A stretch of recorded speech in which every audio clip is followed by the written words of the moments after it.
Barabanki sugar mill की व्यवस्था करने के कारण छोटा उप्र की तत्कालीन चंद्रभान गुप्ता जी की सरकार उसका अधिग्रहण करना चाहती थी। कानपुर के गीता दीक्षित उसके संचालकों में थे।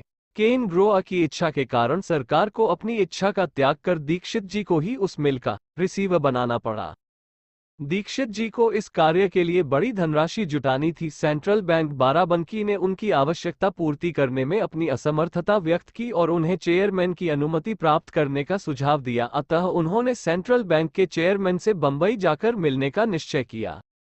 समय बहुत कम था। 2 दिन बाद चेयरमैन साहब विदेश जा रहे थे। आपने कानपुर से दिल्ली जाकर विमान द्वारा बंबई पहुंचने का निर्णय किया और इस कार्य की सफलता हेतु रास्ते में वृंदावन आश्रम जाकर बाबा का आशीर्वाद लेना चाहा। जब आप वृंदावन पहुंचे तो चौकीदार से आपको ज्ञात हुआ कि आपके वहां पहुंचने के 2 घंटे पूर्व ही बाबा आश्रम छोड़कर अन्यत्र चले गए थे। बाबा के दर्शन न होने से आपके दिल को पक्का पहुंचा।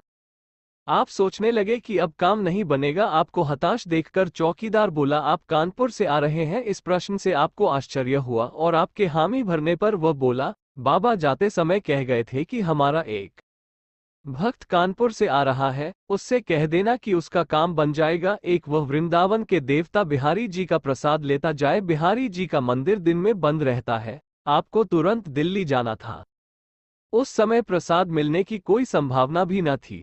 आपने बिहारी जी के द्वार पर माथा टेककर बाजार से ही प्रसाद खरीदने का निश्चय किया। जब आपने मंदिर की देहरी पर माथा टेका तो एक व्यक्ति उस द्वार को थोड़ा खोलकर बाहर आने लगा।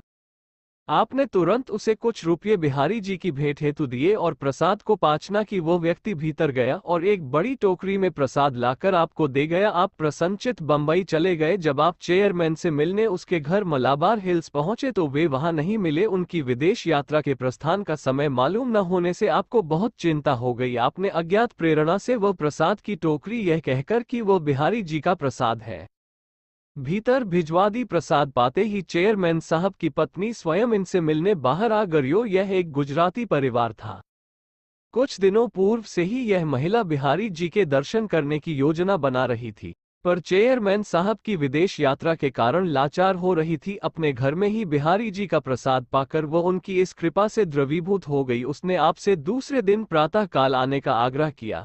दूसरे दिन जब आप चेयरमैन साहब से मिले तो उन्होंने तुरंत आदेश जारी कर दिए कि आपको यथेष्ट धनराशि सुलभ की जाए। आपने 20 लाख रुपए का ऋण लेकर कार्य आरंभ किया और मिल की विषम परिस्थिति को अपने अनुकूल बना लिया।